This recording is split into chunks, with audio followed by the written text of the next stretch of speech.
Chapter 43. On Saturday, Rue has band practice. He's out of hospital now, and has reassured his parents that he will keep practice short and will sit in a chair the entire time. I go to the O'Callaghan's house, carrying a plastic bag full of sweets and art supplies.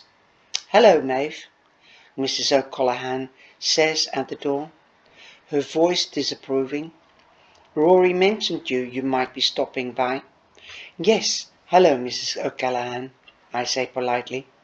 Lily's always called my mum Nora. I have never called Lily's mum Mrs. O'Callaghan. I was wondering if Lily was up for visitors. "I'll have to ask her," she says shortly, and leaves me standing on the doorstep while she disappears inside. She doesn't even let me come in the sliding door and wait on the porch. Instead, leaving me to linger in the front garden, she leaves me there for so long that I consider leaving.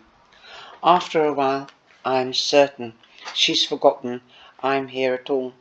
Mrs. O'Callaghan opens the sliding door, only for a minute. She says she's still not well.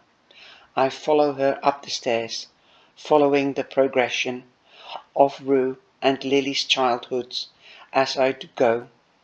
Tiny Rue with jug ears, tiny Lily with drowsy, half-closed bug eyes.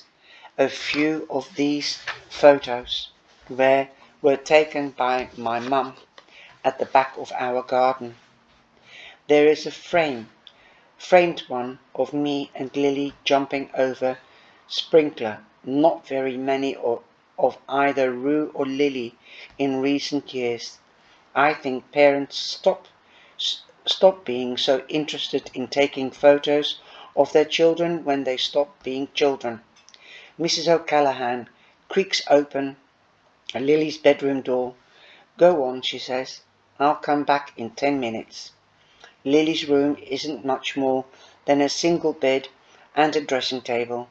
I haven't been here in almost 2 years, but not a lot has changed, except that the drawings on the wall are more advanced. Lily's sitting up in bed, her long blonde hair over her shoulders, drawing pad in hand. Her eyes flicker up when I come in, but she doesn't put the pad down. "Hi," I say. "How are you feeling?" "Hello," she says, but she doesn't answer the question.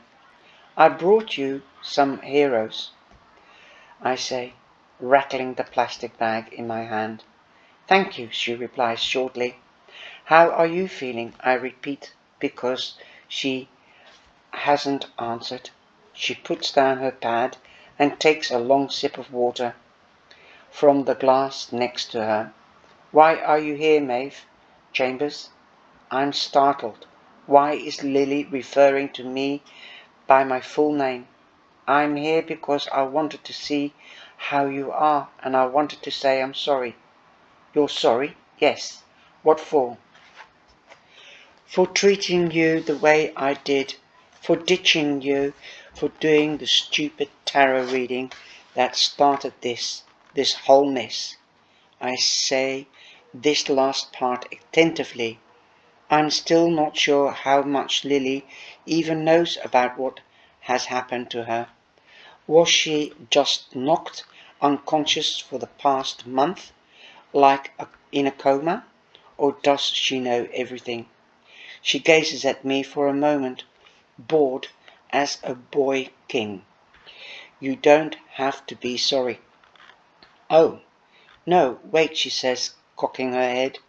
"If you are sorry for anything, say sorry for bringing me back." "What?"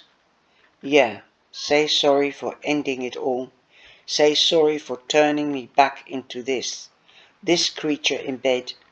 Her eyes are glassy now and beginning to brim with tears. She swipes at them aggressively, determined I don't see her cry. Do you know what I was thinking on that stupid day? Did your thumbs tarot reading?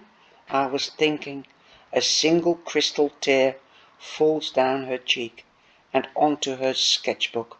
I was thinking, God, what I wouldn't do to be anywhere or anything else.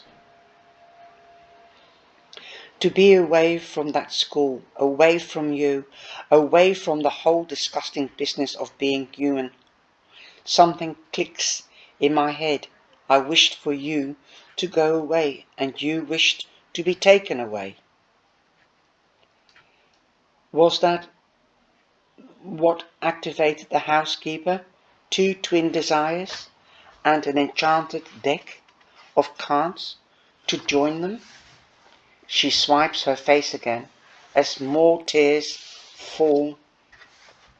She looks like she is trying to punch herself in the eye. And I was. Maeve, it worked. I was away. I gaze at that new drawing stuck to the wall with masking tape. I see an overturned trolley floating downstream. I see tadpoles hatching. I see the purple gleam of rainbow trout. You were the river, I say simply. I was, she says, miserably. I was, she resumes, sketching mostly, as a way of distracting herself from tears. I could be so huge.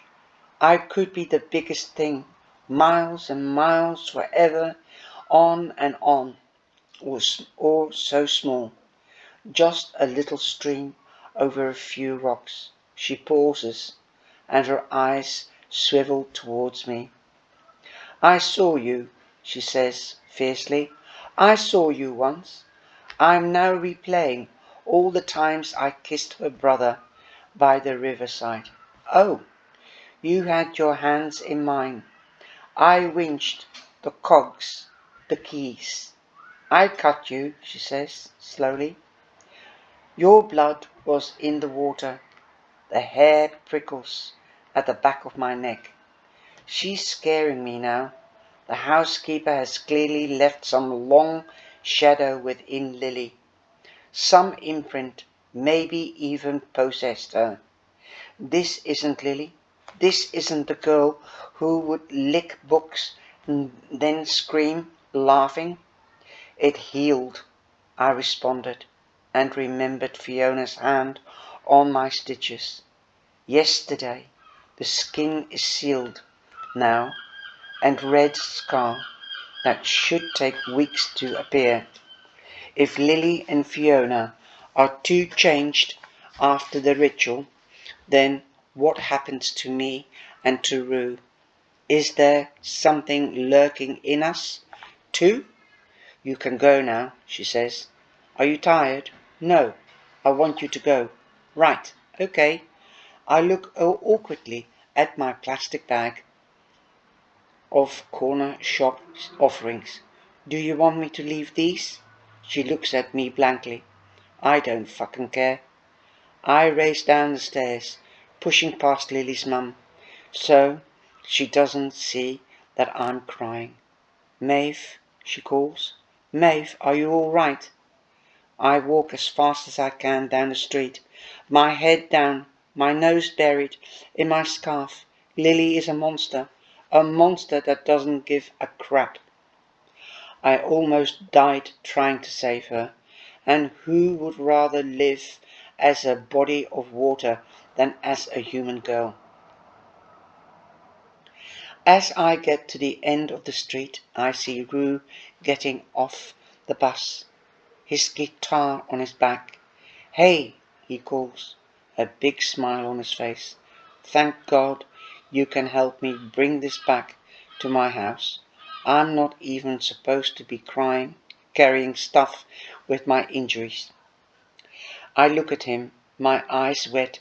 His eyes are coated in a mascara and black liner. Clearly makeup is not just a showtime thing anymore. I can't, Rue. I can't go back there. Don't make me. What? What happened?